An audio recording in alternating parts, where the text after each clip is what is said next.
네, 네. 퇴근길 라이브 함께 하도록 하겠고요. 네. 증시 셔터맨 IK 투자증권 박근영 부장 함께합니다. 부장님 어서 오세요. 네, 안녕하십니까? 네, 반갑습니다. 어제 부장님께서 이제 달러를 좀 네. 매매하라고 하셨는데 네. 정프로님. 어제 저녁에 이제 약속을 했고요. 예, 오늘 예. 아침에 아침 방송 라이브 끝나자마자 바로 샀습니다.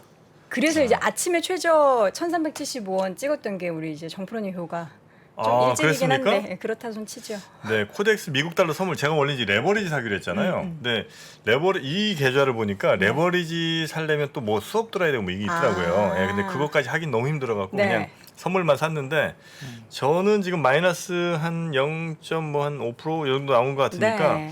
아마 그 정도 아마 달러는 조금 이제 약해졌겠죠? 오늘 살짝 살짝 약해졌습니까? 그렇죠. 결국 더 사야 이제 되나? 정프로님께서 패드에 맞섰다 이렇게 볼 수 있고요. 네. 그 과연 이제 패드에 맞서지 말라는 글로벌 증시 격언을 네. 깰 수 있을지 뭐 이건 지켜볼 필요는 있겠고요. 네. 관전 포인트겠네요. 파월이 이제 또 오늘 연설을 할 거니까 네. 어떤 결과가 나올지 정말 기대는 됩니다. 파월이 네. 또 강한 발언으로 매파적 발언으로 달러 다시 끌어올리는 분위기 있으면 다시 저도 삽니다. 정영진 대 파월, 네. 파월 대 정영진. 우리 그렇게 뭐 약하지 않아요. 네. 이렇게 뭐 그냥 힘없이 물러날 필요가 없습니다. 제가 사겠습니다. 네, 최후의 승자는 연말에 겨뤄보도록 하겠습니다. 파월. 너무 너무 진중하게 우리 박 부장님이 말씀하시니까 네. 참 과연 이제 정반꿀이 네. 환율 시장, 외환 시장에도 통하게 될지 네, 네. 기대를 해보도록 네, 뭐 하겠고요. 어떤 이유가 됐든 환율이 네. 좀 빠지기를 바랍니다. 그쵸. 시장이 좀 안정을 찾기 위해서는 뭐 필요한 어떤 변화가 돼야 되기 때문에 네. 뭐 어떤 이유가 됐든 사실 좀 개인적으로는 기도를 하고 있습니다. 네. 자, 오늘 시장 한번 정리를 해볼까요? 네, 이제 페드 2인자 브레이너드 부의장이 인플레이션 약화를 위해서 통화 긴축을 지속할 것을 발언했긴 했지만 네. 지나친 긴축에 따른 위험도 간과하지 않을 것이라는 메시지를 말하면서 미국 시장이 조금 이제 환호를 한 것 같습니다. 또한 연준이 이제 베이지북을 통해서 12개 지역 중에 9개 지역에서의 물가 상승 압력이 미국 시장에서 낮아지고 있다라고 평가했기 때문에 전일 미국 시장은 의외로 좀 반등세가 강하게 나왔습니다. 근데 이제 월스트리트 저널의 이제 닉 티미라우스 이분이 그 페드 내에 뭐 내부 인사에 뭐 인용을 해서 거의 뭐 페드가 직접적으로 하지 못하는 이야기들을 이 기사를 통해서 간접적으로 페드 의사를 이렇게 밝히는 그 이런 기사로 잘 알려져 있는데 9월 FMC에서 75bp 인상에 무게를 둔다라는 그 식의 기사를 썼습니다. 네. 그래서 이제 75bp 인상 가능성이 상당히 높아졌는데 80% 이상 높아졌는데 일부에서는 이 기사에 대해서 이 정통한 소식통에 따르면이라는 문구가 없었다. 그래서 그리고 이제 75bp 인상이 여전히 확실하지 않다라는 지적을 했는데 역시 이제 아직 페드 위원들이 그 블랙아웃 그러니까 침묵 기간이 아직 시작이 안 됐고 파월 의장도 연설을 앞두고 있기 때문에 시장에서 75bp 인상을 하기로 했다면 충분히 그들이 스스로 밝힐 수 있는 기회가 여전히 남아 있는데도 불구하고 기자가 이런 뭐 기사를 썼기 때문에 기사가 뭐 페드가 흘려준 기사는 아닐 수도 있다 뭐 이렇게 또 주장을 하기도 합니다. 네. 어떤 것이 맞는지 모르겠지만 아무튼 뭐 75bp 인상 관련된 이슈는 글로벌 증시에 어느 정도 반영이 이미 돼 있다는 점에서 75bp 인상 자체가 된다 하더라도 당장은 뭐 그 자체로서는 뭐 충격을 주지는 않을 것 같다 생각이 듭니다. 국제 유가도 급락을 했고요. 그래서 코스피 같은 경우는 약 17포인트 가까이 상승하면서 출발했는데 외국인들은 역시 이제 뭐 환율 영향도 있긴 했었지만 선물 매수를 출발했으나 양시장 현물 매도로 경계감이 지속됐습니다. 기관은 양시장 현물 매수로 시작했고 선물을 소폭 매도로 출발하긴 했지만 이내 선물 매수로 전환하면서 뭐 기관이 이제 어떤 외국인과 약간 포지션을 다르게 가져갔습니다. 네. 원달러 환율이 역시 이제 1377원 7.70전으로 출발하면서 일단은 뭐 빠지면서 시작했거든요. 그래서 이런 부분들이 아침에 다소는 좀 안정을 줬고요. 업종별로는 의약품과 섬유의복, 음식료, 화학, 운수창고 업종 강세 속에서 철강, 금속이라든지 국제유가 급락 하락 때문에 운수장비나 기계업종의 약세가 특징이었습니다.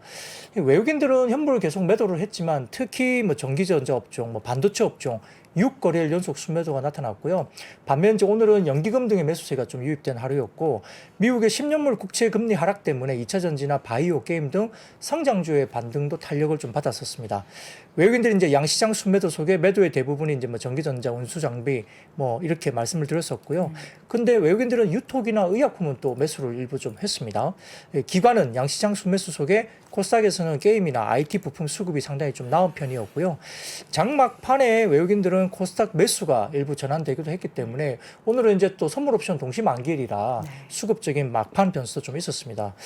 미국 증시 대비 이제 반등 탄력이 좀 제한적이었는데 뭐 오늘 만기에 따른 수급 변수도 일부 영향이 있었다 볼 수 있겠고, 그다음에 오늘 저녁에 파월 의장 연설도 예정되어 있다는 점도 경계감을 일단 나타낼 수 있겠습니다. 근데 이제 일단 첫 단추는 ECB 통화정책회의인데요. 오늘 밤 기준 우리나라 시간으로 한 9시 반 정도 예상이 되어 있는데, 이 ECB 금리 인상을 앞두고 있어서 뭐 50bp 이상 금리 인상 전망이 우세하고요. 75bp 관련된 부분도 좀 열어놓고 있는 시장인 것 같습니다. 그래서 유럽 중앙은행이 75까지도 갈 수 있다고요? 네. 이제 경기 침체에도 불구하고 거의 이제 물가 상승률이 10%대 이렇게 되니까 침체보다는 일단 빨리 어떤 인플레를 잡아야 되는 게 사실 더 급할 것 같긴 합니다. 그래서 50bp 정도 이상은 갈 거라고 보는데 75bp 가능성도 상당히 좀 꽤 높게 이야기가 되고 있어서 그래요? 일단 좀 지켜볼 필요는 있습니다. 근데 아무튼 ECB가 금리 인상을 세게 하면 달러를 조금 제어할 수 있는 뭐 영향도 있기 때문에 이 부분은 이제 환율 변동에 어떤 영향을 줄 수 있는 부분이라 되어 있고요. 역시 이제 파월 연준의장 연설도 예정되어 있는데 사실 잭슨홀 미팅 때 너무 강경하게 이야기를 했기 때문에 그걸 더 넘어서는 매파적인 발언은 좀 나오기는 쉽지 않을 수도 있다 이렇게 보고 있고요. 그래서 금융시장에 미치는 영향은 오늘 같은 경우는 파월 의장 연설은 좀 영향이 좀 제한적이지 않을까 네. 이 정도로 예상을 하고 있습니다. 네. 여러 가지 이제 이야기가 나오겠죠. 이제 10일부터가 이제 블랙아웃 기간이기 때문에 연준 뭐 의장도 그렇고 위원들도 그렇고 시간이 많지 않습니다. 그래서 뭔가 시장의 기대감을 좀 낮추고 임팩트가 있을 만한 발언들을 쏟아낼 텐데, 앞서 부장님 말씀해주신 대로 기존에 있었던 그런 기조를 유지하는 수준으로 시장이 받아들인다면 충격은 없겠지만, 혹시 모르는 정말 단어나 어떠한 뭐 숫자나 이런 이야기를 하면서 조금 더 계속된 긴축에 대한 강도와 기간을 더 길게 언급을 한다면 거기에 따른 시장 충격이 또 발생할 수 있기 때문에 계속해서 여러모로 지켜보셔야 될 것 같습니다. 네. 자, 어제 밤사이에 이제 애플 아이폰 14 공개가 됐잖아요. 네. 뭐 여러 가지 관련된 기업들이 오늘 시장에서 좀 두각을 보였는데 뭐부터 좀 볼까요? 네, 뭐 핸드셋 업종이 이제 두드러지게 이제 좋았는데 보니까 미니 시리즈는 없어지고 이제 플러스 시리즈가 네. 들어오고요. 그 달러 기준 가격을 동결을 했습니다. 물론 이제 환율 영향으로 국내 가격은 올라가. 10에서 20% 올라갔지만 달러 기준으로서는 일단 동결을 했기 때문에 뭐 가격 정책을 일단 볼 수 있겠고요. 네. 표를 보여주시면은 애플 쪽에 들어가는 대만 업체들의 8월 실적을 이제 메리츠 증권에서 좀 이렇게 정리를 한 보고서가 있는데요. 이게 뭐 업체 이름을 뭐 기억하실 필요는 없고요. 제가 보여드리는 지금 보여드리는 업체부터 밑으로 쭉쭉 또 해서 이제 6개 정도 업체인데 대부분 보면 8월 월별 매출액이 상당히 좋게 나오고 있습니다. 이게 애플 쪽에 들어가는 부품 업체들이거든요. 그래서 뭐 업체 이름까지는 다 모르실 수 있지만 아무튼 최근에 이 애플 쪽에 들어가는 8월에 월별 실적단이 매출액이 상당히 우상향 그림이 그려져 있다는 점에서는 국내 관련 업체들의 뭐 일단 그 임플리케이션이 일단 할 수 있겠죠. 그래서 이 부분에 대해서는 뭐 상당히 좋을 수 있는데 이게 기기를 보니까 이게 그 다이나믹 아일랜드라 그래가지고 펀치 홀 있잖아요. 네. 이게 뭐 이렇게 뚫려 있는 동그란 구멍 그걸 활용해 가지고 이렇게 막 소프트웨어 기능을 활용해서 그게 펴졌다 좁아졌다 맞아요. 막 이렇게 메뉴가 해가지고 보이고 막 그러더라고요. 예, 그러니까 펀치 홀을 이렇게 가리는 역할도 하고 그쪽을 통해서 뭐 광고라든지 무슨 다양한 뭔가를 할 수 있는 기능도 있을 것 같아. 상당히 이제 아이디어적인 면에서는 과거에 이제 이렇게 뭐 약간 뭐 M자 대머리 모양의 뭐 위에 그 노치라 그런가 뭐 그것도 좀 없어지고 네. 상당히 좀 하드웨어적인 변화가 상당히 있더라고요. 그래서 그런 부분들은 좀 판매량에 상당히 좀 긍정적인 분위기가 될 수 있겠다 생각이 드는 거고요. 부품업계 주문량은 연말까지 9,300만 대, 초반에 이제 9천만 대 정도 예상을 했었는데 지금 9,300만 대 수준 정도로 되니까 아이폰 13이 8,200만 대니까 15% 이상 상회하는 출하량이 또 나옵니다. 역대 최대예요. 그렇죠. 그러니까 가격 동결도 됐고 지금 주문량이 상당히 좋기 때문에 여러 가지 부분에서는 상당히 나쁘지 않을 거다 보입니다. 그래서 미국 소비자들 그리고 이제 중국 쪽의 어떤 교체 수요도 상당히 좀 빨아들일 것 같고요. 부품사는 어느 정도 좋은 분위기가 나올 수 있다. 그래서 BH 같은 경우는 매출 비중이 약 70% 정도 되고요. LG노텍 같은 경우도 매출 비중이 약 80% 정도 되니까 좋은 분위기입니다. 근데 이제 BH 같은 경우가 장중에 52주 신고가를 갔다가 네. 또 장중에 또 마이너스 3% 이상 빠졌다가 또 다시 플러스 3%까지 또 올라오고 막 장중에 왔다 갔다 엄청나게 많이 나왔거든요. 네. 그럼 그래도 불구하고 BH 관련된 기대감이 여전히 남아 있는 하루였고요. 최근에 주가가 좀 많이 이제 조정을 받았던 LG 이노텍 같은 경우도 나름 이제 33만 원대 언저리에서 바닥에서 고개를 드는 모습을 보이고 있기 때문에 뭐 실적 단으로 본다면 수급이 최근에 크게 그 강하게 들어오는 수급이 아니기 때문에 중소형주가 좀 움직임이 낮다고는 보이는데요. 그래도 뭐 큰 종목들 가운데서는 LG이노텍도 좀 괜찮은 가격 수준, 밸류에이션 수준이 아닌가 싶고요. 네. 중소형주 중에서는 BH 같은 것도 괜찮았고 이녹스 첨단 소재, 뭐 더구전자, 프로텍 이런 종목도 마찬가지고 그럼 최근에 뭐 XR 기기, VR 기기 이슈가 나오면서 누프렉스 같은 경우도 어제 언급을 드렸지만 최근에 움직임이 상당히 강했다. 이렇게 보이는 거기 때문에 핸드셋 관련된 쪽도 조금은 아이폰 관련된 이슈가 좀 있을 것 같습니다. 네. 보통 이제 뭐 갤럭시 납품하는 부품 회사들 같은 경우는 처음 출시되기 바로 직전까지 좀 가다가 출시 이후로는 이렇게 약간 이렇게 힘 없는 모습들을 주로 이제 봤던 것 같은데 네, 맞습니다. 아이폰은 출시되고 조금 더 갑니까? 이게 좀 다른가요? LG노텍 같은 경우는 예를 들면 출시되고 나서 뭐 사상 최대 실적 뭐 이런 거 나올 때까지 조금 더 가나요? 사실은 이제 기대감 때문에 먼저 올랐다고 하면 네. 출시될 때 사실은 새로운 뉴스를 하겠죠. 네. 그런데 이제 기대감 때문에 오른 게 없다면 이제 실적 반영을 하면서 좀 움직이고요. 또 애플 같은 그 주식도 애플 자체도 출시되면서 출하량이 굉장히 좋다고 뉴스가 나오더라도 단기에는 그렇게 많이 오르지 않는 걸로 월스트리트에서는 이렇게 분석이 됐고요. 네. 시간이 좀 지나서 한 3개월, 6개월 지나서 주가를 보면 잘 팔렸을 경우는 주가가 꽤 올라 있는 그런 모습을 보였기 때문에 단기 실적과 관련된 부분들이 바로 반영되지는 않는다는 게 애플 관련해서도 그렇습니다. 근데 이제 부품 주도는 좀 다를 수 있고요. 또 시장에서는 애플 자체로 봤을 때 아이폰 판매량 자체보다는 다른 주변 기기, 그러니까 VR, XR이 어떻게 나오냐에 따라 멀티플을 좀 더 받을 수 있는 모멘텀이 좀 더 크다라고 분석을 하고 있어서 네. 아마 내년 상반기 초에 나오는 새로운 기기 이 부분에 대한 기대감이 좀 더 집중되고 있는 모습이고요. 메타가 이제 10월 달에 나오니까 네. 관련된 뭐 XR 기기 관련된 종목들이 먼저 좀 움직일 가능성도 좀 있습니다. 네. 자, 아이폰 관련해서 사실 이제 저도 바꿀 생각이 전혀 없었거든요. 근데 그 아까 말씀해 주셨던 위에 그 뭐였죠? 단어가 잠깐 갑자기 생각이 펀치홀 뭐 펀치홀. 이런 예. 거? 네. 거기 막 이렇게 뭐 메뉴도 보이고 막 예쁘게 막 예쁘더라고요. 아, 막 그래요? 반짝반짝. 네. 그래서 사고 싶다는 생각이 좀 들긴 했는데 사면 뭘로 사요? 프로 있고 전 큰 거야. 이번엔 이름이 프로 플러스로 가는 거예요? 네. 프로 맥스가 아니고? 플러스. 원래 이제 이제 그- 맥스가 큰 거였잖아요 네, 예전에. 네, 그렇죠. 미니가 없어지고 플러스가 들어오는 네. 거죠. 플러스. 네, 미니 대신 플러스가 들어오는 거예요. 아 네. 미니 대신 플러스요. 그 네, 친구 네. 좀 작습니까 그러면? 뭐 디자인은 조금 그런 것 같더라고요. 네, 근데 이제 네, 미니가 네. 없어지더라고요. 미니가 없어지고 아. 플러스 라인으로 들어오는데 모델은 4개가 그대로 들어오죠. 네. 네, 네, 네. 그렇습니다. 아 맥스는 이제 큰 건 그대로 가는 거 그 모양이군요. 더 큰 게 그럼 나오는 거예요? 그러니까 프로와 프로 맥스는 나오는 거죠. 네. 네, 기본적으로 네, 나오고. 네, 네, 네, 그렇습니다. 그럼 화면 큰 걸로 사실 거죠? 큰 게 좋잖아요. 아 큰 걸로. 네. 네. 아니 근데 너무 크면 또 한 손에 잡기 힘들다고 뭐 안 사시는 분들도 있더라고요. 보통 이제 여성분들 손이 작고 네. 한데 요즘에는 화면으로 보는 게 워낙에 많으니까 음. 좀 큰 화면을 선호하는 사람들이 늘어나서 또 네네. 게임하기도 좋고 해서 게임도 합니까? 아, 저는 안 하는데 아, 안 이제 하시죠? 게임하는 걸 좋아하는 분들은 네. 큰 화면을 좋아하지 않을까 싶어서 근데 저는 좀 약간 씁쓸한 얘기를 들었던 게 애플 매장 이제 미국 가면 애플 매장에 애플 스토어에는 사람들이 항상 되게 많다고 해요. 근데 거기 가면 뭐 소우 쪽인가에 삼성도 갤럭시 매장이 있는데 굉장히 한산하다고 합니다. 그래서 저는 삼성도 분명히 뭐 디자인적으로나 이렇게 경쟁력이 있을 텐데 왜 못할까 너무 좀 국뽕 관점으로서 좀 아쉬운 그런 생각이 들어가지고 네네네. 이번에 뭔가 좀 달라진 삼성의 모습 기대해 보도록 네, 하겠습니다. 그리고 기본적으로 다시 한번 설명드리면 6.1인치형 기본이 있고 그다음에 거기서 좀 화면 커진 6.7인치형 플러스가 있고 네. 그다음에 프로가 이제 있죠. 또 프로에서도 6.1인치형 프로랑 6.7인치는 프로 맥스 네. 이렇게 아마 좀 구분이 되는 모양입니다. 네 네, 가지로 아마 맞습니다. 나오는 것 같습니다. 자, 이번에는 지배 구조 관련해서 뭐 또 이야기가 계속 나오나요? 네, 사실 이제 풍산이 공시를 내면서 이제 물적 분할 이슈를 냈습니다. 특히 방산 산업의 물적 분할인데 시장에서 이제 되게 물적 분할은 되게 민감해하고 그쵸. 대부분 좋지 않은 주가 수준의 결과물을 냈던 사안이라 공시를 통해서 물적 분할을 공시를 내길래 사실 깜짝 좀 놀랐습니다. 야, 이게 최근에 굉장히 민감한 이슈인데 풍산이 이렇게 물적 분할에 대한 공시를 내나 싶었는데요. 아무튼 이제 분할 신설 법인을 상장하지 않는 비상장 상태를 유지하는 것이 이제 기본적인 전제 조건이었고요.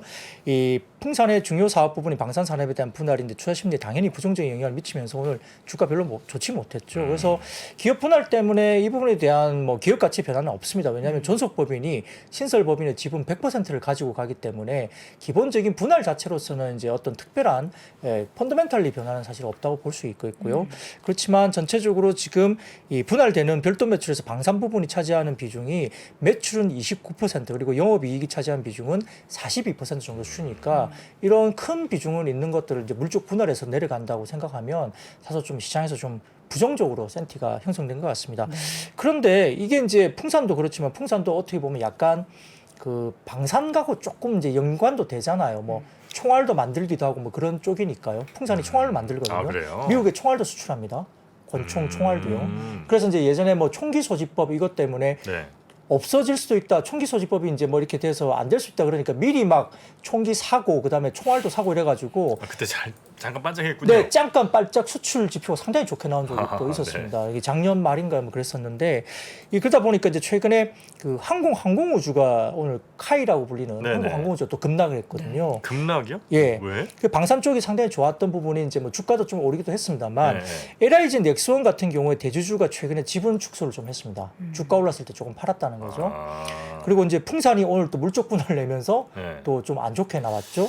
그리고 이제 현대차가 그 한국 항공우주 지분을 하나금융투자로 넘겼다 이런 기사가 또 나왔어요. 오늘 그게 기관 이제 매물이 엄청나요. 왜 예. 그러는 거야 도대체? 그게 이제 그 현대차 같은 경우는 갖고 있던 지분을 이 한국항공우주가 이제 경영권 매각을 할 수도 있다는 것을 대비해서 딜을 이제 다른 데로 물량을 넘겼다 이렇게 설명을 했다고 하는데 이런 것들이 막 이렇게 같이 겹치면서 이게 풍산도 빠지고 뭐 한국항공우주도 빠지고 뭐 이렇게 약간 반상사탕 관련된 쪽이 센티가 같이 좀 어우러서 좀 안 좋아지는 그런 모습을 또 네네. 보이기도 했습니다. 근데 이제 지배구조 관련 중에서는 이제 하나솔루션 제가 예전에 이제 기업설에서 제일 처음으로 한번 말씀을 올렸던 네네. 하나솔루션 최근에 모습이 상당히 좋거든요. 뭐 계속 고가를 뚫어가고 있죠. 그 지금 이 부분에 대해서도 이제 투자 관련된 이야기도 나왔고요. 일단 표를 한번 보여주시면 대규모 투자 관련된 태양광 밸류체인 신규 투자 관련된 이제 이게 나왔습니다. 그래서 이제 실제로 나온 이야기를 좀 공시를 이제 정리해 보면 DNT 관련된 증서를 취소한답니다. 이게 DNT가 뭐냐면 질산 유도품이라 불리는데 이게 인조 가죽 등을 만드는 주요 이제 소재로 쓰인다고 생각하시면 됩니다. 이 증설 계획을 철회했거든요. 이게 18만 톤 규모의 DNT 증설 계획을 철회하고요. 외부를 조달하던 DNT를 자체 생산 기존에 하면서 TDI까지 연결되는 수직 계열화를 추진하려고 했지만 이걸 이제 하지 않기로 했습니다. 그래서 이게 철회된다고 이야기를 하니까 거기에 대해서 국내 DNT 선도업체인 TGK 휴캠스라는 회사가 있는데 반사 이익으로 이제 오늘 주가가 굉장히 좋았거든요. 그 휴캠스 같은 경우는 이제 연간 판매량 26만 톤 중에 18만 톤 가량을 하나솔루션에 공급해 왔는데 한화가 이제 내재화하겠다고 기존에 발표를 했었기 때문에 그때 이제 주가가 급락하기도 했습니다. 만약에 한화가 내재화하면 18만 톤 관련된 부분들을 이제 하나솔루션을 공급을 못 하잖아요. 그럼 연간 영업이익이 휴캠스가 한 200억 가량이 이제 없어진다고 분석이 됐기 때문에 네. 이게 이제 불확실성이 해소됐습니다. 하나솔루션이 이제 그걸 이제 하지 않겠다 이렇게 증설 계획을 철회를 했습니다. 그래서 휴캠스가 오늘 이제 주가가 오히려 이제 반짝했고요. 네. 그다음에 이제 HNG 케미칼을 설립하면서 EVA 그러니까 태양광 모듈용 시트의 핵심 소재 관련된 부분을 증설하겠다 이렇게 이야기됐고요. 연간 생산 능력을 30만 톤 확대할 것으로 보입니다. 그래서 이렇게 이제 증설 후에 하나솔루션의 EVA 레진 생산 능력이 92만 톤으로 되고요. 글로벌 1위 생산업체가 될 걸로 보입니다. HNG 케미칼이라는 건 이제 한화랑 GS 뭐 이렇게 아마 해서 앞쪽 글자 네. 따서 HNG 모양이군요. 그렇죠. GS 에너지하고 이제 같이 합작 범위로 만드는 거고요. 여기에 따라서 연간 이제 태양광 모듈 생산 라인에 대해서 웨이퍼 면적이 상당히 좀 많이 늘어나면서 투자가 계속 이루어지는 거죠. 거기에다가 이제 지금 자회사 지배 구조도 변경됐는데 한화 큐셀 관련된 부분하고 자회사였던 한화 큐셀스 아메리카 INC를 하나 글로벌 에셋 자회사가 되도록 지분을 이전한다 작업인데 이게 뭐 글로 표현하면 좀 어렵기 때문에 한번 찾아보시면 될 것 같습니다. 그래서 아무튼 이 미국 내 법인 일원화를 통해서 조직관리 효율화를 추진하는 이런 부분들이 자회사 지배 구조에 약간 변경이 있었고요. 그다음에 케미칼 증설을 철회하고 그다음에 태양광 관련 제품을 신규 증설하면서 여러 가지 부분에서는 상당히 뭐라 그럴까 미국 내의 태양광 밸류체인 수직 계열화 이게 상당히 집중적으로 되고 있고 주요 최근에 이제 케미칼 부분이 좀 안 좋잖아요. 네. 이 부분에 대한 매출 구조를 좀 낮추는 어떤 발표를 한 걸로 봐서는 상당히 좀 하나 케미칼 부분에서는 좀 긍정적으로 평가가 되면서 주가 부분도 최근에 주가 많이 올랐지만 네. 지속적으로 좀 주가가 좀 더 좋았던 부분을 볼 수 있습니다. 네, 그러니까 전통적으로 그래도 돈을 좀 벌었던 케미칼 쪽은 어쨌든 비중을 좀 낮추고 그다음에 신재생 이쪽으로 좀 더 비중을 늘리는 네, 이런 이제 그렇습니다. 변화를 준다 이거죠. 뭐 신재생 쪽이 사실은 모듈 부분이 돈을 못 벌었잖아요. 되게 네. 적자도 많았고. 근데 이제 지금 최근에 보면 폴리실리콘 내년에 그 증설 계획이 거의 2배 정도 미국 시장 그러니까 이렇게 증설이 된대요. 그 폴리실리콘이 2배 정도 이제 공급이 된다면 가격 네. 안정화가 나오면 결국 모듈 단에서는 상당히 이익이 레버리지가 좋아질 가능성이 높거든요. 그리고 미국 현지에서도 태양광 관련된 뭔가를 만들어야지만 뭐 세제 혜택이나 상당히 매출 구조에 유리한 국면이 되기 때문에 그쪽에 좀 더 집중하겠다는 의지를 완전히 보여준 거라서 시장은 그걸 굉장히 좀 긍정적으로 좀 해석을 한 것 같습니다. 네. 태양광 관련해서 또 다른 이슈가 있는데 네. 우리가 좀 해외 쪽에 있어서의 수주를 기대할 만한 어떻게 움직임이 될까요, 이게? 네, 이제 김진표 국회의장이 이제 9일부터 15일까지 5박 7일간 스페인과 포르투갈 방문하면서 사실은 이제 신재생 에너지 산업에 대한 실질 협력 기반 이게 대한 논의가 있을 걸로 뭐 이야기가 된 것 같습니다. 거기에 따라서 이제 약간 모멘텀적인 부분이 있는데요. 그것보다는 태양광이 오늘 좀 올라간 이유는 이 표를 보여주시면은 미국 증시에서 이제 태양광 관련주가 급등을 했는데 이 표가 뭐냐면 미국의 전력 가격입니다. 우리가 이제 유럽 쪽의 전력 가격이 많이 올랐다고 말씀드렸잖아요. 네. 근데 조금 약간 시간차를 두고 미국 쪽도 전력 가격이 급등하고 있는 모습입니다. 이게 남부 캘리포니아 전력 선도 가격 표인데요. 이게 지금 유럽 쪽이 최근에 전력 가격이 좀 안정을 좀 찾고 있는 반면에 미국이 오히려 이제 9월 들면서 전력 가격이 이렇게 막 급등하고 있는 모습이 보이거든요. 이게 이제 아무래도 폭염이죠. 최고 기온 40도 중반까지 올라가고요. 캘리포니아 세크라멘토 쪽의 기온이 이번 주 화요일 사상 최고치인 46.1도까지 갔다고 지금요? 그러니까 예. 그렇습니다. 그래서 미국 쪽에 갑자기 이제 폭염이 있는 거죠. 지금 이제 일부 이제 순환 정전도 미국에서 있다고 할 정도니까 이것 때문에 어제 미국 시장에서 태양광 관련주가 급등세를 보였습니다. 그것 때문에 오늘 같은 경우도 뭐 S에너지나 현대에너지솔루션 이런 종목들도 태양광 쪽에 좀 주목을 받았습니다. 네. 자 그리고 원유 뭐 이쪽으로는 또 어떤 움직임이 있었습니까? 유가가 많이 빠졌죠. 에너지 이슈 같은 경우는 뭐 일단 제가 보여드리는 표를 보여주시면 이게 천연가스이거든요. 어제 같은 경우에 천연가스가 대부분 다 급락세입니다. 이게 뭐 TTF 유럽 쪽에 마찬가지이고요. 그리고 오일 같은 경우도 WTI가 81달러 선까지 빠졌고요. 지금 브렌트유도 87달러 수준이니까 지지 라인이 다 깨지고 있습니다. 뭐 이렇게 원유 같은 경우도 지금 한 85달러, 86달러 정도가 계속적으로 지지가 됐던 가격인데 WTI가 81달러까지 깨지면서 사실은 추세가 이탈되면서 하방으로 내려가고 있는 모습이 확실히 보이는 거죠. 네. 그리고 그 다음 표를 보여주시면 사우디 쪽에서 아시아 쪽으로 원유하는 그 수출되는 수출 가격을 다시 인하를 했습니다. 그래서 최근에 시음물 가격을 인하를 하면서 유가 하락에 대한 부분들이 충분히 또 반영되고 있는 모습이기 때문에 결국 이런 걸 본다면 결국은 국제유가도 급락하고 천연가스도 급락하니까 사실은 우리가 인플레 관련 지표도 상당히 좀 앞으로 좀 빠질 수 있겠구나 모습을 충분히 보여줄 수 있는 부분인데요. 특히 이제 중간 선거를 앞두고 계속적으로 미국이 이제 전략 비축률을 또 대량 방출을 할 걸로 계속 보이기 때문에 물론 이제 올해 내에 끝날 겁니다. 일단 전략 뭐 비축률 방출은 끝나는데 아무튼 계속적으로 그게 이제 효과를 보고 있는 모습이고요. 더군다나 어제 이제 중국의 8월 경제 데이터에서 상당히 부진했다 제가 말씀드렸잖아요.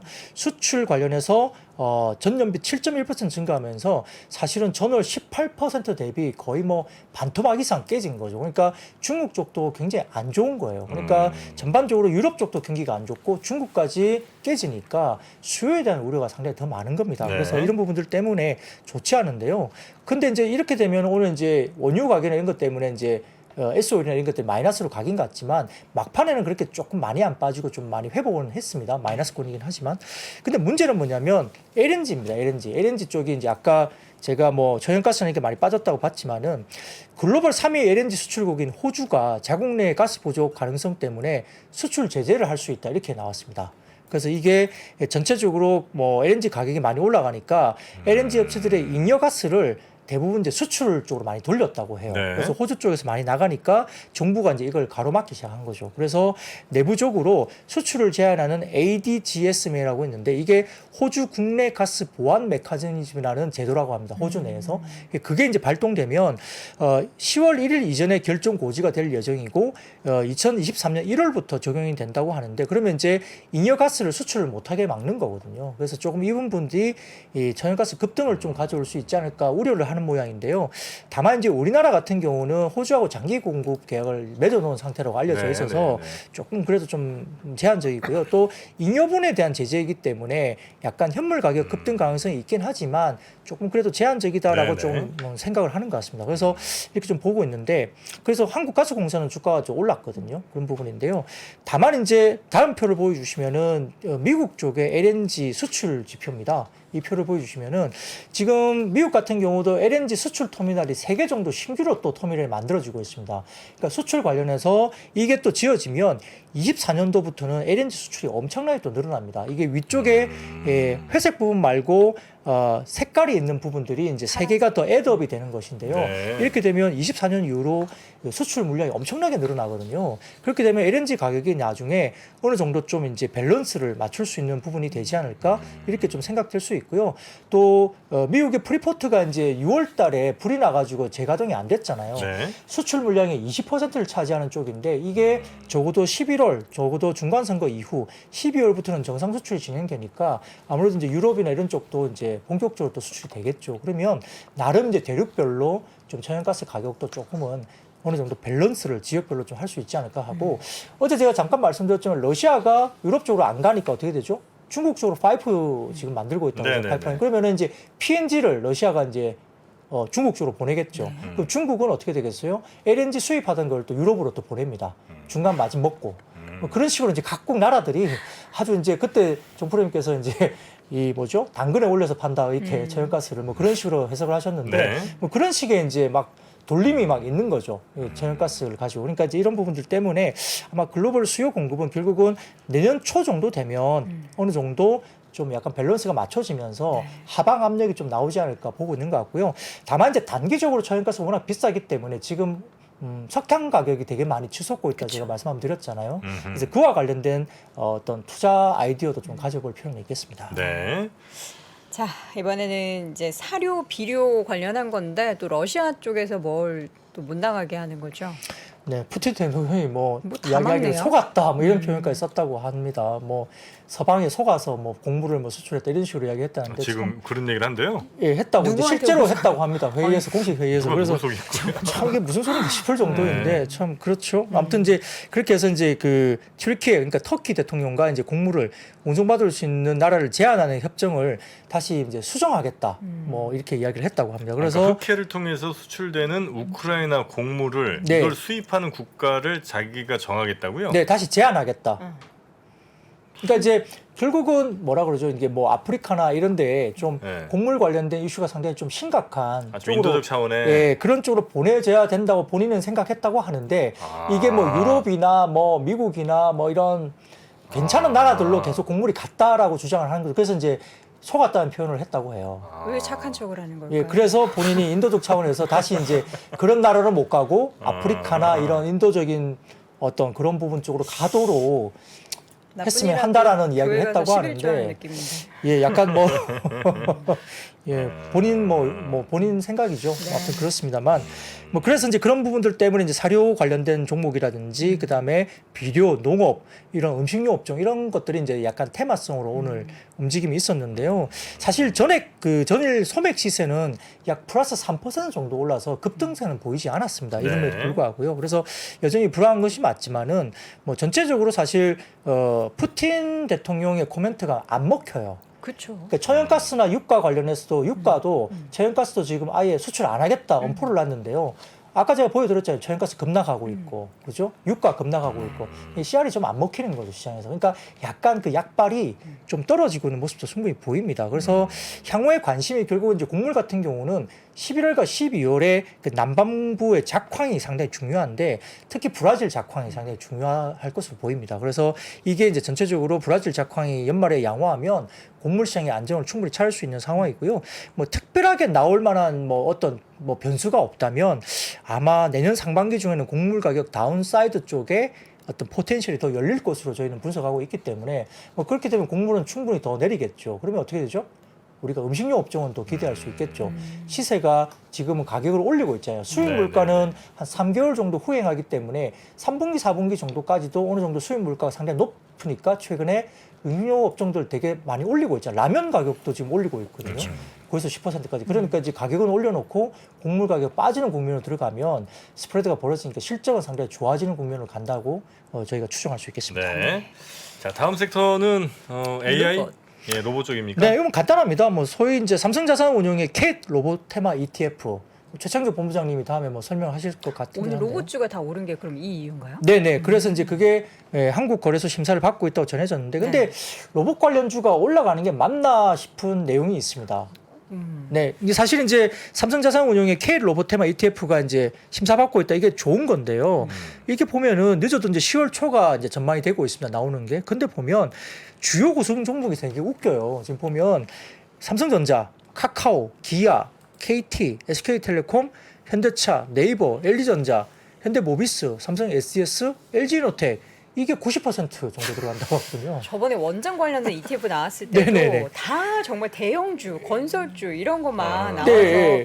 그리고 그 나머지 뭐 고영, 엑셈, SFA, 로보로보, 로보티즈, MC넥스, 나무가, 셀바스 AI 중소형주가 1% 안팎의 뭐야? 비중이다. 부색 갖추는 거죠. 나오니까 과연 이 이제 언급됐던 종목들이 이제 뭐 ETF에 들어가는 건 맞는데 네. 아까 처음에 언급들었던 그 대형주들 그 종목들이 90%니까 이게 뭐 ETF가 정말 로봇 ETF가 맞는 건지 좀 예, 생각은 듭니다만. 로봇 맛 바나나 맛 우유처럼 로봇 맛뭐 200 뭐 이런 거 같은데 네. 대형주네 다. 네. 그러니까 약간 좀 이게 포트폴리오 구성을 보면 조금 이제 뭔가 갸우뚱한 부분이 뭐 있죠. 로봇도 그렇고 원전도 그렇고 이쪽 종목들 시장에서 정말 많이 뭐 거론되고 올라가는 종목을 하고는 싶지만 ETF로 운용하기에는 뭔가 펀더멘탈이 너무 불안하니까. 예. 그래서 이제 그분들도 이게 생명줄 아닙니까? 이거 수익률 나야 되는 거 아닙니까? 그러니까 이제 구색은 갖추되 주요 실제 종목들은 내용은 이제 이렇게 간다 굵직한 이거예요. 종목들로. 근데 뭐 요즘 그러지 이제 않을까요? 미국에서도 이제 K-팝 ETF도 있잖아요. 네. 근데 그것도 이제 규모가 너무 작대요. 그래서 이제 변동성이 너무 커질 수 있다 해서 조금 이제 그런 부분들이 좀 보이는데 하여튼 뭐 새로운 ETF가 많이 나오는 것은 저희도 뭐 반길 만한 일입니다. 그렇죠. 어떤 뭐 투자에 대해서 고민을 하고 있고 이게 그냥 막상 어떤 종목을 투자하려니 상당히 어렵기 때문에 그와 관련된 상품을 만든다는 것은 사실 네. 뭐 반가운 일이죠. 일단은 오늘도 그렇고 최근에 또 로봇 관련주들이 한 달 사이에 좀 많이 거론되고 올라서 또 로봇 시장이 워낙에 이제 딱 개화기에서 조금 더 나아가는 방향이라서 ETF에 있는 이 비중이 지금은 1%라고 하지만 또 10%로 올라가기를 기대하는 수밖에 없을 네. 것 같습니다. 오늘 2차 전지 주도 엄청 올랐어요. 엄청 올랐어요? 네, 일단 표를 보여주시면 글로벌 전기차 수출 순위를 보시면 딱 이제 눈에 들어오십니다. 한국이 4위. 와우. 꽤 잘하고 있습니다. 네. 뭐 그래서 전체적으로 지금 그 뭐 이 기준을 봤을 때 뭐 한국이 잘 팔고 있다 모습도 보이는 상황이고요. 네. 그래서 뭐 여러 가지 다른 이야기를 많이 갖고 왔지만 뭐 이렇게 너무 시간이 길어질 것 같아서 좀 넘어가고요.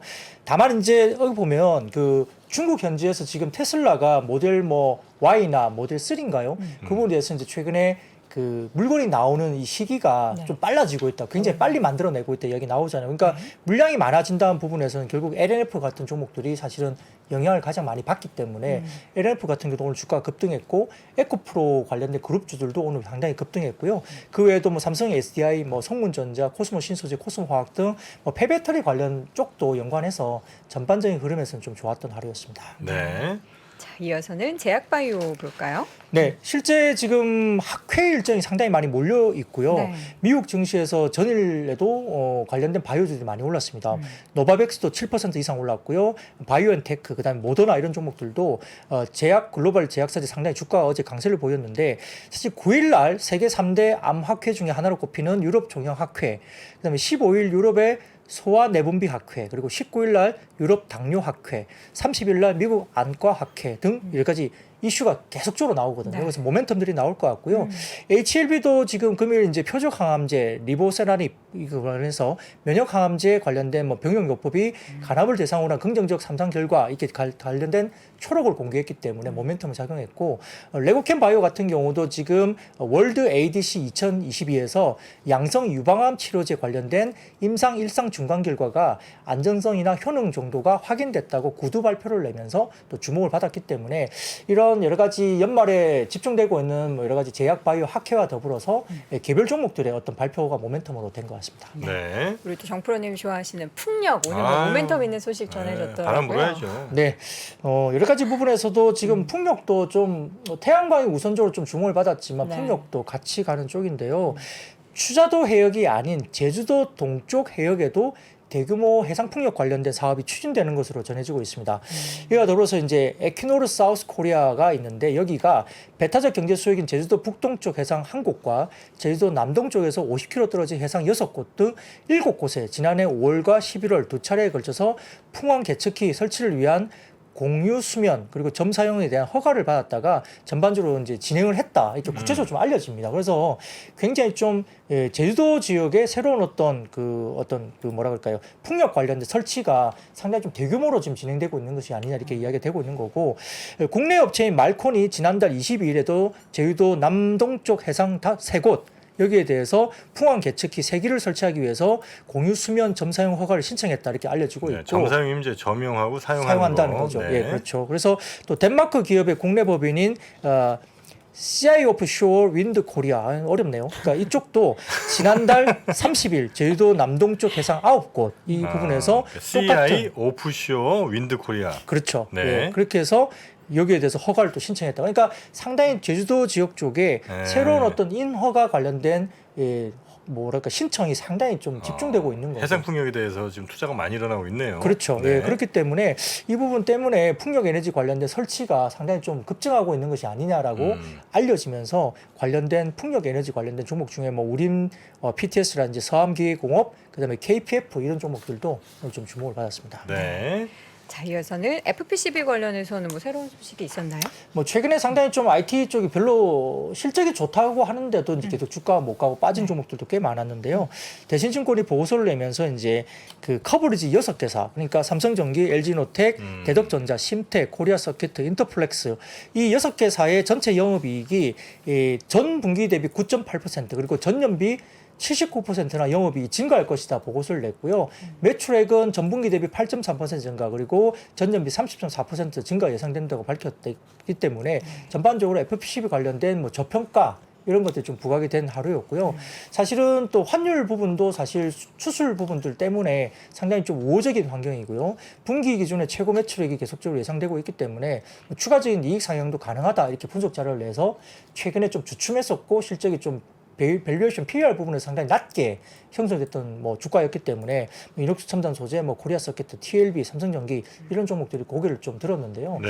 역시 이제 뭐 좋다는 부분에 대해서 다 인정을 하지만 IT 부품들이 사실 IT 섹터 자체가 너무 좀 센티가 안 좋았잖아요. 뭐 반대초를 포함해서 전반적인 IT 섹터 좀 안 좋았던 부분에서는 상당히 좀 눌려 있었던 것들이 일단은 뭐 반등을 좀 줘도 특별히 말을 할 수 없는 그런 밸류에이션이라서 다소 좀 이런 부분도 반등을 줬다 볼 수 있습니다. 네. 오늘 KMW 왜 올랐냐는 시청자분의 질문이 있었는데 또 주주로서 어떻게 업데이트된 뉴스 혹시 있으신가요? KMW 그리고 RFHIC 네. 등 5G 장비들이 이제 오늘 힘을 좀 받았던 네. 것 같습니다.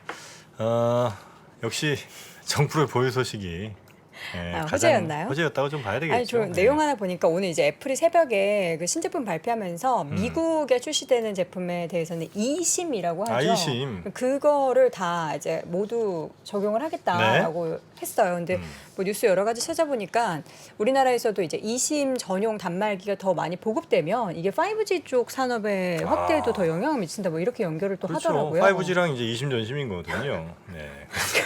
그런 게 그렇죠. 좀 이심 예. 정심이죠. 예. 네. 그래서 이제 이심이라는 게 그 전에 우리가 이제 쓰던 게 이제 유심이라고 해서 그렇죠. 그걸 이제 칩을 이렇게 끼는 건데 네. 아예 이제 그런 거 칩 끼는 자리 자체를 없어요. 없애버리고 그냥 전자적으로 이렇게 네, 칩을 네. 이제 만든다 이제 이렇게 이제 봐야 되는 거죠. 네, 그렇기도 하고요. 제가 지난번에 2번 정도 언급드렸는데 KMW는 그 지수 변경 때문에 거의 수급이. 500억 가까운 수급이 제가 들어온다고 말씀드렸어요. 근데 뭐 네. 시가총액 대비 500억이 뭐 크다 작다 있을 수는 있겠지만 네. 그런 약간 기계적인 이 지수 변경과 관련된 리밸런싱 수급이 이제 네. 들어온다고 말씀드려서 그게 아마 9월 뭐 오늘인가 어쨌든 뭐 뭔가 그 기관 수급 일정이 계속 비슷한 유입되나요? 날짜일 네. 거예요. 그렇기 때문에 그 수급이 들어와서 오늘 유달리 좀 주가가 급등한 모습을 보였습니다. 유달리까지는 아니고 이제 앞으로 계속 이렇게 아마 들어올 예정입니다. 한참 이제 남았습니다. 예, 좀 더 가야 됩니다. 자, 오늘의 기업 썰 신세계를 준비하셨어요. 네, 신세계 이야기하면 참 그 황정민 씨의 그 이야기가 뭐죠? 좀 대본. 아, 영화 네. 신세계. 네. 아. 뭐 많이 먹었던 거. 네, 들어와. 아, 들어와. 네, 신세계. 네, 뭐 이게 좀 진짜 많이 면세점도 많이 이제 외국인도 오고 그쵸. 좀 많이 들어오면 좋겠습니다만 아, 아무튼 들어와. 네, 그렇습니다. 그래서 뭐 국제 유가가 급락했기 때문에 뭐 항공주도 최근에 조금 분위기가 좋아지고 그다음에 그 우리가 LCC나 뭐 일본 쪽에 뭐 여행이라든지 이런 부분도 여행사들도 다소 조금은 회복하는 분위기고 카지노 쪽도 좀 회복하는 분위기 이렇게 가는데요. 네. 이제 뭐 굳이 이제 좀 찾다 보니까 또 신세계가 연계가 좀 돼서 좀 가져와 봤습니다. 사실은 이제 우리가 그 보복 심리, 그러니까 그것 때문에 보복 쇼핑이라고 그러잖아요. 보복 수요가 있다고 그래서 백화점 쪽이 많이 간다고 보는데 이게 좀 이제 피크아웃 우려가 좀 있지 않나, 뭐 살 만큼 또 좀 산 거 아니냐 말도 많지만 네. 사실은 또 백화점이 역대급 호황이 계속적으로 좀 지속되는 것 같아요. 지금요? 네. 뭐 여기 여의도에 뭐 더 현대만 가봐도 사람 뭐, 진짜 많죠. 예, 많아요. 많고요. 진짜 많이 이제 또 이용도 하시고 음. 또 시기적으로 봤을 때 우리가 이제 예를 들어 백화점을 가면 1층에 이제 우리가 아주 이제 뭐 많이 팔리는 뭐 샤넬 뭐 이런 명품들이 많잖아요. 근데 백화점 입장에서는 명품 매장이 너무 잘 되면 백화점 별로 남는 게 없어요. 마진율이 마진율이 엄청나게 박합니다. 예. 그렇죠. 그렇기 때문에 백화점 쪽에 명품 매장이 바글거릴 때는 그렇게 좋은 건 아니고요. 실제로 백화점이 돈을 제일 많이 버는 것은 백화점 내에서 옷을 제일 많이 팔 때예요. 겨울 의류, 또. 예, 특히 겨울 의류. 비싸기도 하고 이제 많이 남는 마진율이 건데요. 높죠. 마진율이 네. 좋은데 최근에 보면은 의류 판매가 상당히 잘 되고 있다고 그러고요. 더군다나 만약에 남성복 그 이게 양복 매장이 잘 되면 정말 역대급 호황이거든요. 아, 그래요? 예, 남자분들 그 어지간하면 안 사죠. 어지간하면 안 사요. 그리고 살 거 다 사고 이제 진짜 돈 많이 남으면 아. 정말 이제 양복 이제 하나 사거든요. 슬프죠. 슬프지만 그게 현실입니다. 아. 예, 그렇기 때문에 뭔가 뭐 그러한데요. 뭐 어쨌든 네, 역대급으로 이제 그렇게 잘 되면 네. 저는 이제 백화점 갈 때 그걸 보거든요. 뭐 사러도 가지만 네. 돌면서 이제 남성복 매장이 정말 잘 사람이 되나 많나? 이거 보면 이제 경기를 좀 느낄 수 있으니까 그래서 그렇게 보는데요. 아무튼 최근 보면은 점진적으로 이제 회복이 되는 부분이 있고요. 신해점 면세점 같은 경우도 신세계가 상당히 좋습니다. 네. 그래서 지금 올해 예상 영업이익이 한 7,200억까지 예상이 된다고 하니까 2020년 영업이익이 900억대였으니까요. 거의 뭐 8배 이상 수준으로 올라오는 거죠. 그래서 별도 백화점 2분기 매출이 전년비 18% 고성장을 했고요. 7월 신장률이 전년비 22% 확대되고 있고 8월은 이제 비수기거든요. 그런데도 불구하고 추세가 지속되고 있다고 지금 확인이 된다고 합니다. 그리고 패션 쪽의 성장이 백화점 쪽의 신세계가 상당히 좋게 견조하게 나타나고 있고요. 2분기 백화점 영업이익률이 6.5% 나오고 있기 때문에 코로나 이전 대비로도 지금 2배 가량 영업이익률이 올라왔다고 하니까 백화점이 상당히 좋죠. 네. 거기다가 아까 제가 말씀드렸던 영업이익단이 이제 면세점 쪽도 좋아집니다. 2분기 면세 쪽도 영업이익단이 유의미하게 QOQ로 흑자 전환했고요. 287억 시현했고 공항점은 이익이 대부분이거든요. 근데 대품 보면 그 공항점에서 따있고, 그러니까 우리가 말하는 보따리상들의 매출이 네. 많으면 거기도 이제 우리가 뭐 알선 수수료나 이런 게 나가기 때문에 이익률이 굉장히 낮다고 알려져 있는데 매출은 커도 그렇죠. 네. 보따리상이 들어오면 거기에 뭐 할인율이나 이렇게 들어가니까요. 그런데 실질적으로 지금 이제 우리가 소위 말하는 FIT라 그래가지고 이게 이제 개인 여행객이거든요. 그러니까 공항 면세점에 개인 여행객이 더 많아지면 이익률이 굉장히 좋아집니다. 그래서 지금 그 신세계가 면세점에서 공항 면세점의 노출도가 제일 큽니다. 공항 면세점의 노출도가 신세계가 제일 커요. 아, 그래요? 예, 그렇기 때문에 최근에 공항점 트래픽 개선이 상당히 눈에 보이는 점이 있어서 그리고 이제 면세 한도도 조금 높인다 이렇게 발표가 됐기 때문에 물량을 좀 더 많이 살 수 있죠. 800불이었나요? 예, 그래서 가까운 일본이나 이렇게 뭐 동남아 쪽에 노선에 관련된 사람들이 좀 많을 수 있어서요. 그런 부분들 때문에 이미 이 백화점 피크아웃 우려는 존재는 하지만 아직까지 조금 그게 뭐 완전히 피크아웃은 아닌 것 같다는 점에서 실적이 괜찮고 아까 말씀드렸던 공항 면세점 이쪽도 상당히 트래픽 개선이 되는데요. 표를 보여주시면은 최근에 패키지 여행 관련된 예약 증가 이런데 물론 이제 이게 노랑풍송 쪽에 뭐 자료가 하나 있어서 갖고 와봤지만 이게 특정한 어떤 뭐그 여행사만 이런 게 아니라 아마 대부분 여행사들이 이럴 거예요. 비슷하게 분위기가 올라갈 것 같습니다. 그리고 그 다음 표를 보여주시면은 그 소매 시장 내에서 온오프라인 주요 유통업체 매출 증가율 비교인데 이 빨갛게 이제 동그랗게 쳐져 있는 부분들 이게 한국투자증권의 이제 자료인데요. 이 온라인 쪽에 어떠죠? 매출 증가율이 꺾여요. 꺾여요. 확실히. 네. 그리고 이제 과거처럼 온라인 쪽에 성장률이 확실히 나오지 않고 있고요. 성장률이 꺾이면서 이게 빠지고 있습니다. 그게 이제 경쟁 격화도 있고 일부 온라인 쪽에 이제 막 적자가 너무 심하니까 사실은 뭐 쿠팡 정도가 좀 올라오고 있고 나머지들이 적자가 더 심하거든요. 네. 네. 그러니까 온라인 쪽의 성장률보다는 이제 오프라인 쪽의 성장률이 올라오고 있기 때문에 백화점 쪽이나 이런 쪽이 좋아진다는 거죠. 이마트도 오늘 실적이 대충 나왔는데 굉장히 좋게 나왔고 서프라이즈 나왔거든요. 그래서 오프라인 쪽을 갖고 있는 유통업체들 상당히 좋아진다는 점에서 일단 신세계가 상당히 좋다는 거고요. 근데 밸류에이션을 보면은 2016년도에 사드 보복이 있을 때 이때 밸류에이션이 상당히 좀 낮게 형성됐습니다만 그때 지금 그 PER이 7.6배까지 떨어졌거든요. 네. 근데 지금 올해 PER이 6배도 안 됩니다. 그러니까 사드 보복 있을 때보다도 낮고요. 그리고 내년 기준으로 봤을 때는 지금 PER이 5배까지 떨어지니까 네. 여러 가지 부분에서는 어느 정도 그렇다고 해서 많이 오르면 우리가 최근에 뭐 올랐던 주도 섹터 따라가기 애매하고 그렇다고 반도체나 IT를 사자니 뭐 애플 관련된 이슈가 있거나 뭐 XR 기기나 이렇게 몇 가지 좀 섹터 빼고 나면 살 게 없고. 눈에 잘 안 들어오죠. 그러면 좀 편안하게 뭐 어느 정도 뭐라 그럴까 배당도 주고 밸류에이션 매력도 있고 성장성도 보이는 쪽에서는 신세계 정도가 좀 어떤 대안이 좀 될 수 있지 않을까. 그렇다고 해서 뭐 이 종목이 뭐 엄청나게 뭐 많이 더블 갈 이렇게 건 급등은 아니고. 아니겠지만 네. 최근에 뭐 차트 보시면은 횡보하다가 오늘 한 4% 이상 오르면서 고개 딱 드는 모습이고요. 조정도 충분히 받았고 밸류에이션 매력도 또 있어서 한 번 정도 좀 봐볼 만한 자리다 이렇게 좀 볼 수 있겠습니다. 이 뭐 네. 면세점 관련한 종목들은 보면 항상 이전에 과거에는 뭐 중국 관련한 이슈가 나올 때마다 이제 화장품 면세점 이렇게 엮어서 많이 올라갔었는데 요즘에는 뭐 이렇다 모멘텀이 없기 때문에 관련된 종목의 움직임들은 조금 더 시장보다는 조금 뒤쳐져 있어서 아쉬운 부분들이 많을 것 같고요. 저희가 네. 이게 종목을 추천드리는 게 절대 아니라 오늘 이제 이슈가 되고 있는 종목들에 대해서 대분해를 해본다라는 네. 관점에서 말씀드리는 거니까요. 절대 오해는 하지 않아 주셨으면 좋겠습니다. 네. 자, 이렇게 해서 기업사역까지 들어봤는데 대구 내려가신다고요? 네, 아, 지금 바로 가세요? 예, 이거 마치자마자 이제 저희 가서 옷 후딱 갈아입고 아. 대구 들렸다가 이제 부산 찍고 제가 오. 올라와야 될 것 같습니다. 어. 서울대, 네. 전대. 사실 뭐 오늘 이 방송 때문에 이제 예, 늦게- 늦춰서 가는 거니까요. 뭐 어떻게 하라는 얘기예요?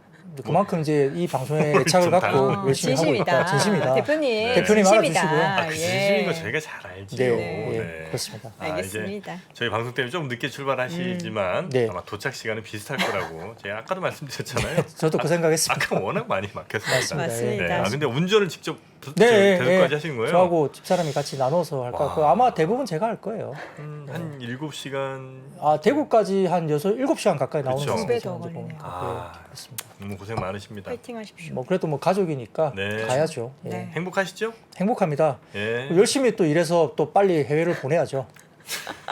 네. 네.